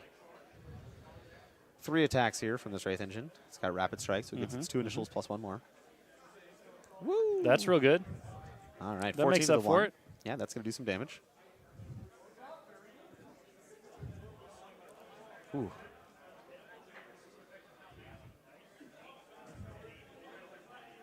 That one's going to take 8 damage to the 4. So pretty good. Rapid strike. Going to try to kill one off. Should do that. Kills him for 9 more damage. Wraith Engine is done. The thing you have to ask, though, is that when you look at this matchup and the list that's here, you know, does removing an inverter really mean much? I don't know that it does. I don't think it does. And I mean, it's not. You don't have anything that those inverters are really threatening. They don't have a volume of attacks outside of focus that is going to make a significant impact, right? It's sort of what I was worried about with the Wraith Engine dying, right? Like, Right. you traded all your angels in for this Wraith Engine, and even if you kill it, like, meh. Right. You got rid of 3 attacks. It can't be brought back. I mean, that's Sure. that's kind of exciting, Sure, right? It is a relevantly dead model. But, like, it just comes in and kills your inverters, but then, like, the inverters don't really matter. Right. The either. inverters are not important in this game. If they just walk up and they kill 3 pirates, like, sure, Right. fine. Fine. But yet we've committed, you know, Brandon's committed the full unit of Blackbanes. Blackbanes. Right? He used all of Denny's, well, not all, but the vast majority of Denny's focus to do it. Probably 6. He's now got a Wraith Engine in there as well. It does look like Ghost Kane here. The Hellslinger Phantom stole someone's soul. This Enigma is- Foundry right here. This is mine now. He's crying little sad tears. He's like, no, why? He's got little angry eyebrows on him. Yep, but he is on fire with a sweet little skull token there. And now our Revenants. This doesn't look like he's going to be able to clear out this zone here. I think committing the Blackbanes to the inverters definitely kind of swung it in that direction, right? Yep. Though he does only need one CP, right? Like, True. Until Jason scores a point, that one is game. Yep. So I'm also not sure how I feel about these charges.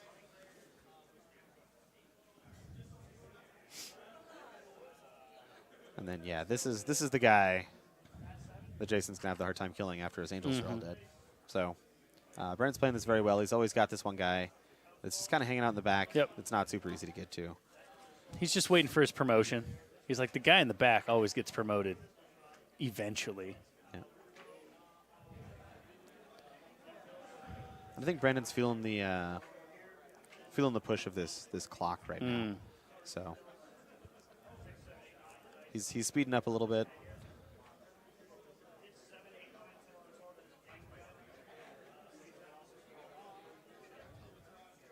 See those souls just going right on those Enigma Foundries, so those guys will be coming back next turn. They'll be back. They'll be back. And, of course, that one guy who's still in the zone can't be gotten rid of because of the charges. Yep. So this guy, he did his job. He's holding down his point. He is. He killed, I think, 5 guys right there. We got 5 souls. Know if the stalker can get to him, I guess, is the big question. This guy? No. This guy. This guy? That guy. He might be able to get there.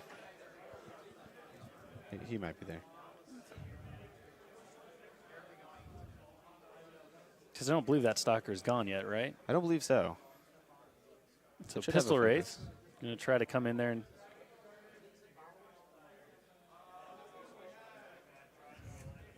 All right, Pistol Wraith shooting into combat here. This guy's a 16. Misses. 10. Oh, got him. He got him. Got him. Yep. Soul goes to the Enigma Foundry, not the Pistol Wraith. Yep. So that is going to be a point. Yes. Yep. Looks like it will be a point. Our little guy right here is gonna be in the zone to score the point at the end of the turn. Bing.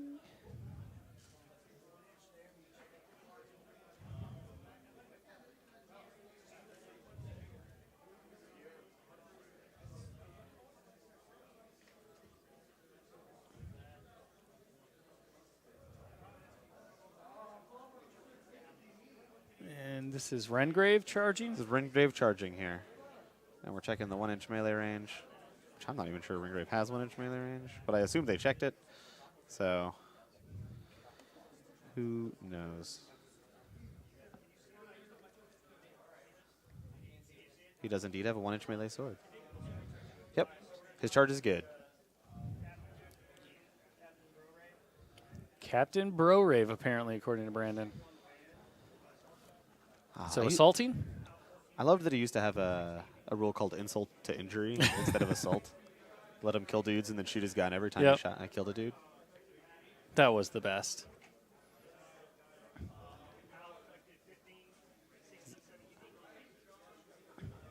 So straight dice. And that'll destroy the inverter, so both inverters are gone. But I feel like so much work went into this. But I mean, I guess he got his zone anyway, right? But like, if these Blackbanes had just skirted this way, and then like there were 2 inverters here, like who cares? I don't know. Maybe this is just me.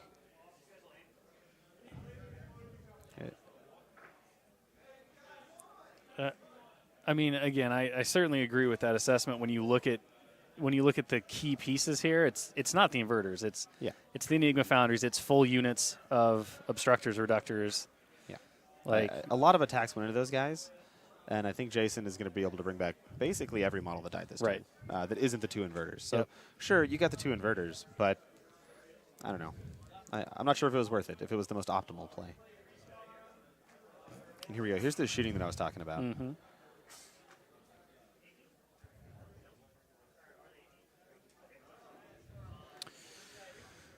So trying to get some work done with those northern revenants. Yep. Well, I think this is actually the middle unit. I don't think that north unit's gone yet.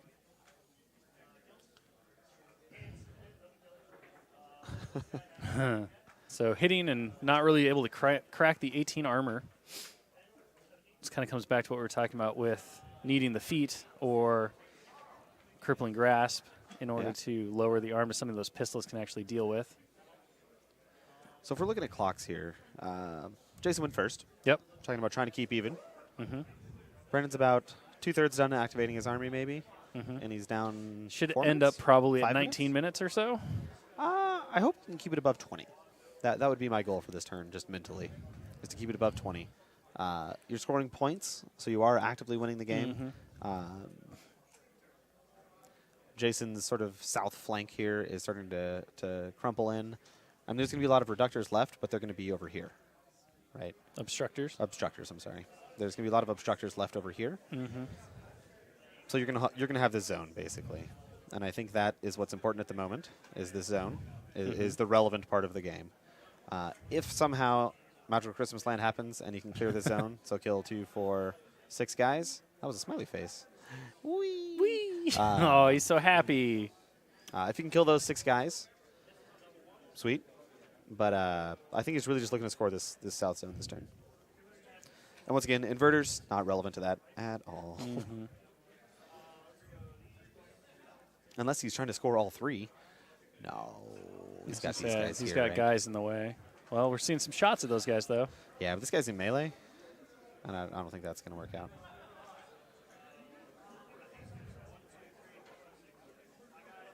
He's shooting his own guy there. And missed. Shooting into combat there. The obstructors have reach. Mm.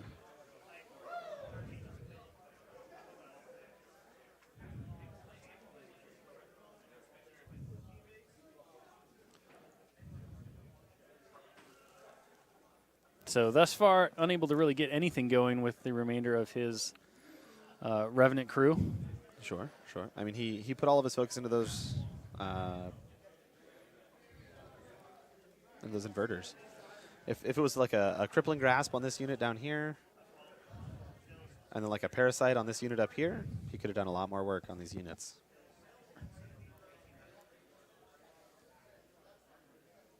All right, that looks like that central zone cleared again, which will be scored by the Wraith Engine. Mm-hmm. So go by 2. That's 2 points. This is a strong scenario play here from Brandon. Brandon's going to gain 2 CPs and go to 3. Jason's got to be feeling the pressure here, right? Mm-hmm. He's been able to clear his zones twice. You can't let him score 2 again, or you instantly lose. You lose really the don't want him to game. score 1, because then it will Then he probably can- be easy for him to score 2 on his next turn and Then he can all still in. win. So yeah, this is definitely a make or break for. This is kind of what I was saying, right? Like if you put Axis right here, like if Axis is right there, Mm-hmm. who knows what could be going on over here? This could be an adventure. Well, except that none of that stuff in front of him right now is incorporeal. Well, sure, but I mean, you've got some reductors over here. Yep, you got some good You've got spray this kind of lines. stuff. Absolutely. You've got some reach guys. They can clear some stuff. Definitely So- comes down to, can you do the last 5 or 6 points on that Wraith Engine with what you have? So Jason's looking at casting. Razor Wall and bulldozing. Correct. Yep. Fun Razor Wall times. bulldoze and killing 5 revenants in 1 run of a corollary, which Boop, is boop, boop, boop. that's a pretty good run. You don't get to run and kill 5 models very often.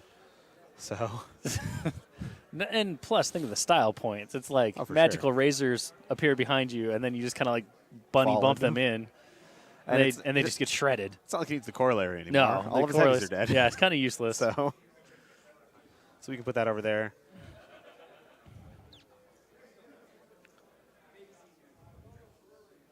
He's checking his reductor sprays here, and they have clear, so they will not hit their friendly units.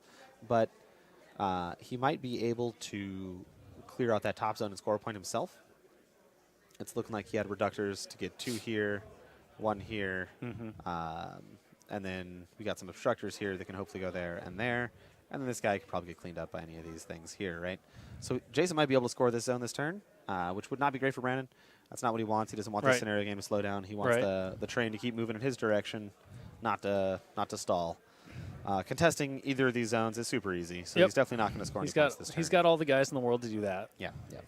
The problem, of course, is going to be that one Revenant that's hanging out way back behind the circle, guy. because he's going to bring back more of his bros. They're going to go in, stop Sure. Jason from scoring very easily on his next turn. Sure. Yeah, I don't think anyone's ever going to score on the other person's turn, right? Like, it's never going to...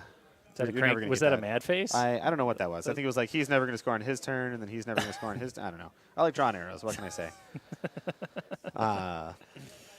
But I don't think that's just ever going to happen, right? Like, there's so many guys coming back every turn that the scenario play is never going to be quick in terms of like you win in 3 turns kind of Yep. thing, which you can see in other scenarios and other lists.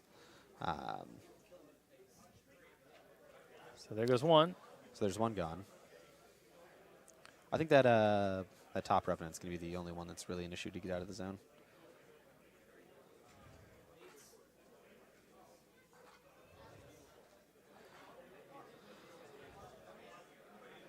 So it gets one Zap. more.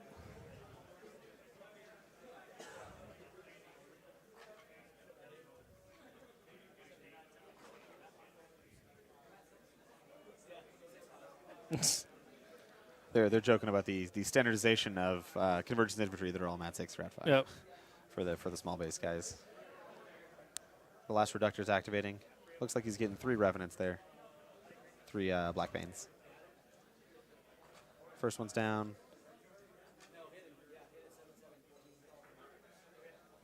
So got all 3. Yep. And POW 13s. Clear all those easy peasy. Those spray 6s are so potent. And as I said earlier, right, like you want to be able to aim, right? So that guy got to aim and kill 3 dudes just straight off the bat. So TC McGee is asking, if you were going to take Circle into a tournament, what 2 casters would you bring? I would probably play Kruger 2, Bones of Orboros, and Chromac 2 or Chromac 1, Call of the Wild. Sure. Because they're my boys. I love the forever, Chromacs. and, oh, man. They're the best. I also really like Kaya 3 in either Call of the Wild or Bones of Orboros. I think she can play very, very well into both those. And now you've got your Wold Whites to throw into your Bones of Orboros list. Those things are crazy. Those things are so good. Yeah. I traumatized Hungerford several times with those things in playtest. So our obstructors here are just kind of piling in. Would you say it was supplement? It was supplement, yes. Very supplement. Perfect. All right, so obstructor's charging here. So trying to take out the battle engine. He's going to Puppet Master that charge roll with Eilish here.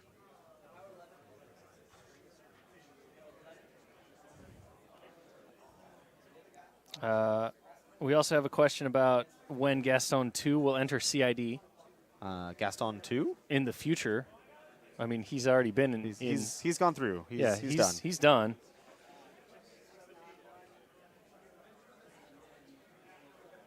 Let's see, whatever we got. We've got a question from Philogenus. I probably butchered that. What's your opinion on Everblight nowadays? Everblight, I think, has been doing really cool. Jake's been doing a lot of cool stuff with Callus 2. He's got a really sweet grotesque list that he played in the Invitational. And Blight and his Swordsman are one of my favorite units in the game. I love Blighted and his Swordsman. And Incubi are really sweet, and let's see. The last one that I see here is, how is the Malachus Revelator list going? And have you tried Thorn Gun Mages over Roven? The list is doing great. I didn't get to play it this weekend, unfortunately. We've been very, very busy.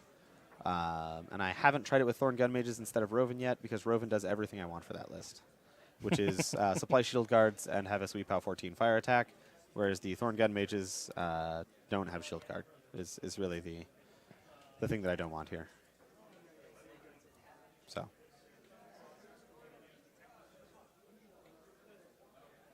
We're trying to finish off these last, 4 boxes on this Wraith engine. Some obstructors are going into it.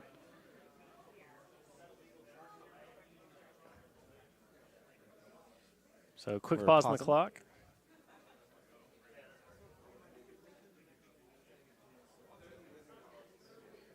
So our proxy base is in the correct place. He's checking the charge here. Brandon agrees he's good.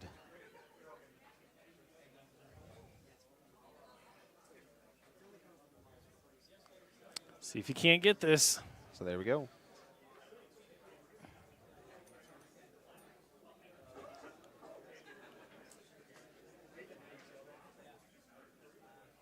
The next Grimkin caster chat will come out when he is good and ready to come out. Who is it? The next Grimkin caster. Yeah. He'll come out when he's good and ready to come out, not before. We have no control over them. But how do you know it's a he? It could be anything. It could be. It could be a boat. It could be a boat. It's probably not a boat. No, it's probably not a boat. Scar's already got the boat. Yep. She stole the Grimkin boat. All right, so there goes a Wraith engine. Right. Our Techno Flail took out the Wraith engine. Techno Flail? Teleflail? Teleflail. Techno. The Techno Flair's. That's how it rotates, right? Oh, I see. Every beat is like that? I got you. That's great. I thought maybe it just killed you with terrible music. I mean, sure. That too. That's how the Fell Callers work. Doug and I talked about that. That's true. You go to really bad EDM shows. Yep. And Sure. you stand right in front of the bass and your soul hurts. That's what the Fell Callers are doing. So we kind of talked about this a little bit. That Wraith engine, I don't know if I really care. Like, it's big and it's in the way, so now you can start threatening some stuff that was behind it. You but can certainly get to, like, Denny and stuff, but no.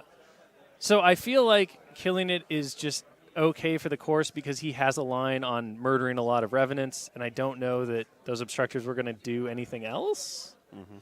Yeah, but yeah, I agree. I think as far as, like, if you're tracking the win percentage on this match, I don't think that spikes it either way. No, right? No, I don't think so. It's kind of just like a net blah. I mean, much like the inverters, right? Like I think those two sets of units.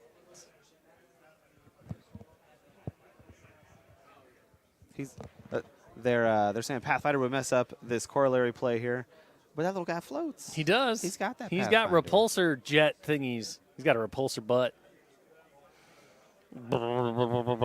That's what it sounds like, just in case you're wondering.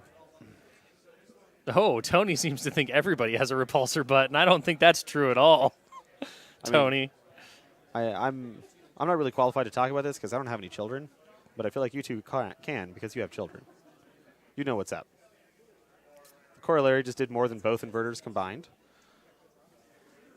so that's pretty sweet. The Crucible Sinister ZZ1, the Crucible Guard absolutely will go through the CID process. Absolutely, yes. Yes. Ashlyn will never get a walking castle. Stop asking. What? Okay. Is that a common It question? is. No, it's just me going slowly insane. Okay. I'm just answering the voices in my head. So here we go. We're just going to kind of refill this unit here. Foundries, they have Pathfinder.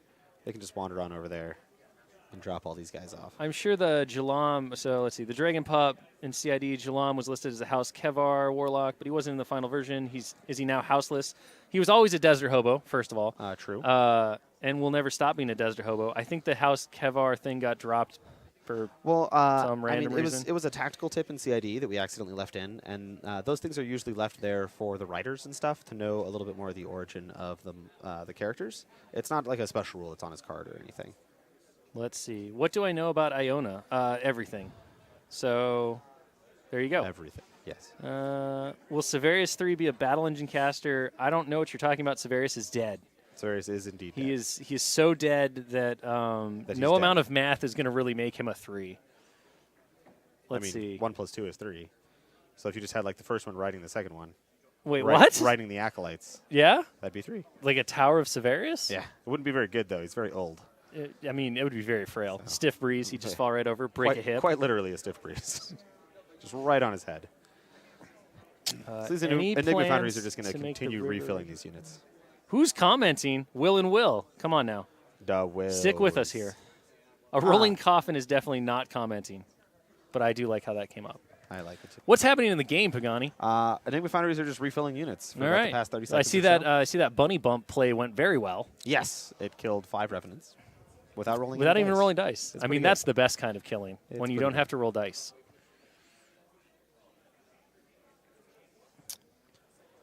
Karchev 2 Colossal Caster. Who knows? I wouldn't hold my breath. I wouldn't either. But what does the Despoiler know about the whereabouts of Mordekar? Well, the Despoiler doesn't have a brain. He's a lot like the Scarecrow, so he doesn't really know much about anything. Mordekar is also dead. Mordekar he's not just dead, he was obliterated. Yeah. Like, he doesn't even have a body. He does not. It became like Devourer mist. He was the confetti for the Devourer's surprise party to the world. Supplies! That was Mordekar shooting out of a cannon.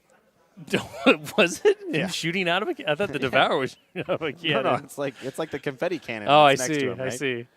So. Fair enough. All right. I think we're back to Brandon's turn here. I would like to point out, Mr. Teshu, that Zakar got blown up by a bazooka. He did not get obliterated by a god. That's true.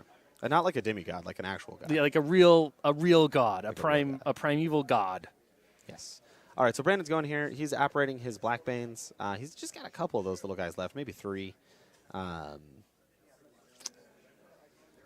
Brandon is looking to clear both zones, the middle zone and the south zone, to try to win the game. That is his plan that he has spoken to us at the table. Well, given that Watt was unable to score last turn, it doesn't seem impossible. It certainly at this doesn't. point. There's a lot of models left, right? Like he doesn't have any souls on his pistol rates, so that might make killing the corollary a little more difficult. He does have that stalker there, though, so Yep. maybe that guy can get it done. He's got a bunch of revenants over here. They got to try and shoot these shield-walled armor 18 guys, though. That's not the best. It's going to be tough. So I think that'll involve probably a parasite on them. And Eilish doesn't really look like he's in a position to cause too much havoc with his vampireness, whatever that's called. Can't remember now.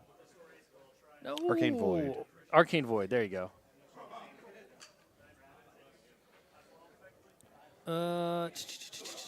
So will we be getting Iron Dragon Terminus soon? I'm not even sure what that is, so I'm going to go with no.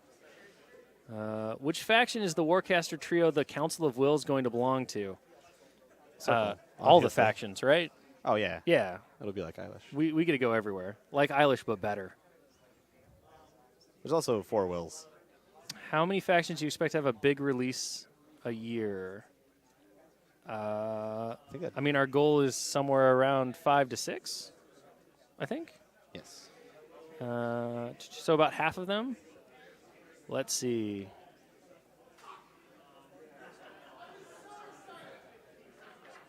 All right, Hellslinger's aiming here. He's going with incendiary shots, and he's going to try to light up these little guys right here.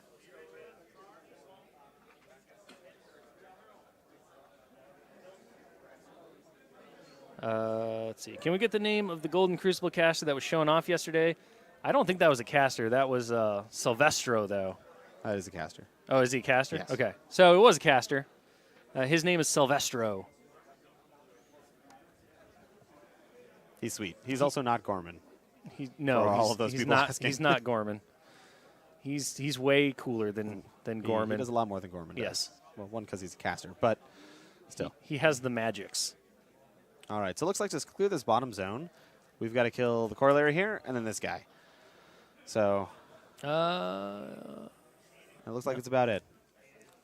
Looks like we're going to take 2, maybe 3 shots at the teleflail user there. The technoflail user. Hits. That was the Technoflare guy. Was the guy who killed the Wraith engine. Oh, gotcha. That guy's he's just got a normal flail.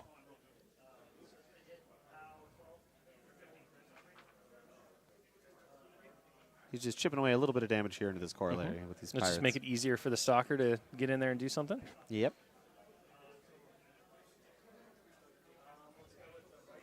Corollary is dead.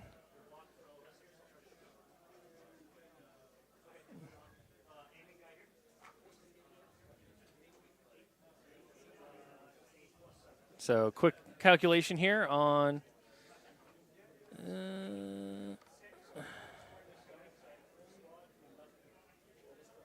it's definitely not Silvestro Stallone. Silvestro is his last name, but I agree that's pretty awesome. Fencat 79. After Terminus' body was destroyed, he needs a new body, and the old Crix forms were championing Iron Dragon Terminus. Okay. First of all, Terminus doesn't need a new body. He wants a new body. He can just make a new That's one. a difference. And when he proves that he can be responsible enough to earn a new body, he might get one. But for right now, he's in timeout. This is dad time chick, everyone. Let's see. When will Helldivers be fixed? Pagani. I mean, that's rather that kind of thing is really up to the pet owner's choice. Okay.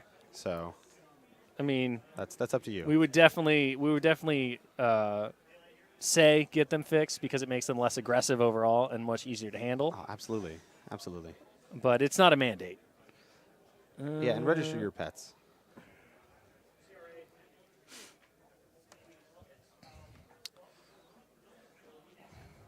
Poor little mechanic guy.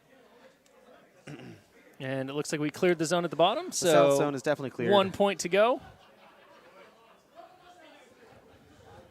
I mean, it doesn't seem like there's too much here in this middle zone either. Let's see. Surtur 5150 in the fluff is Iona, the child of Morvana and Chromac. Blah. I'm just gonna do that and say no. No, that's not anything that I'm aware of, and I hope that, for God's sakes, that's somebody just made that up.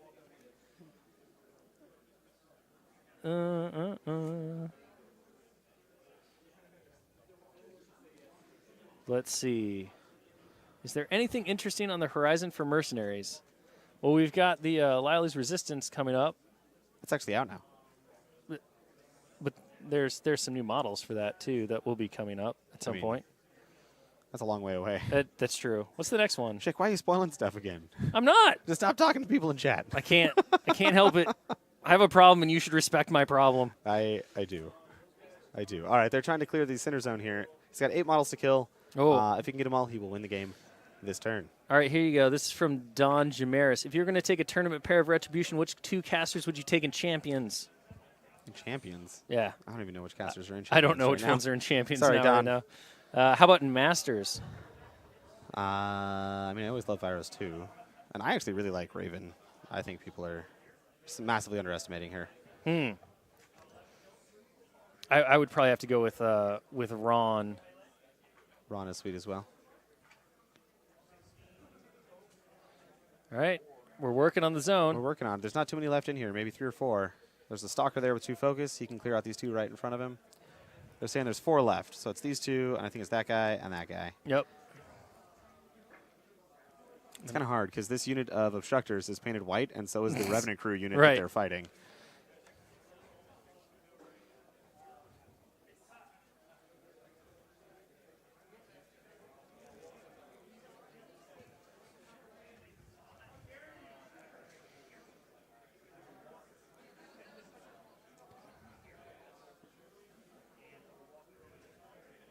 So I see the Incorporeal being used to kind of just position himself where he wants to be.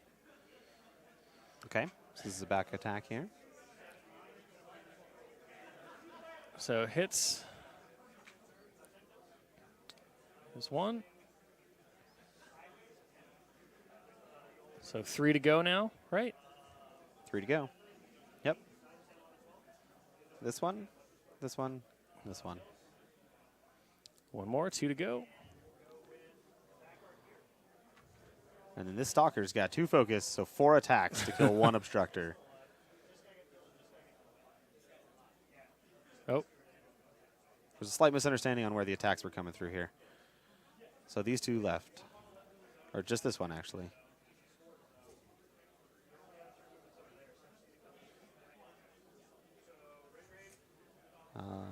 So Rengrave's going to finish it off. And it looks like this will be the end. There you go. There we got the go. handshake. So that is the game. They're coming in. As Brandon goes 5-0 to defeat Jason Watt in the Warmachine Weekend 2017 Invitational Finals. Fantastic. He played Scar 1 4 times, Ghost Yep. Fleet once. And that once was all it needs. So that was a huge battle of just back and forth punching, but Brandon was able to push the line forward and managed to outscore by 5-0 Jason Watt, who played an incredible game throughout the entire tournament as well. He did indeed. So congratulations to all our competitors. Thank you all for joining us for this weekend of streaming. We look forward to Warmachine Weekend 2018. And stay tuned to the Privateer Press Twitch channel as we do streaming every week for both Get Your Paint On, our Tuesday game day. Tuesday Rumble day. Rumble. I don't know remember. what it's I called. keep calling it Throws Days. What? Weekday Weekly Rumble. Weekly Rumble. Thank you, Rumble. Tony, who's off camera. So, yeah, we have lots of good content coming out, continues to come out all the time, and we look forward to the next event where we will do some more live streaming of these high-end competitive events. Thank you very much for joining us. Take care, and we will see you on the next one.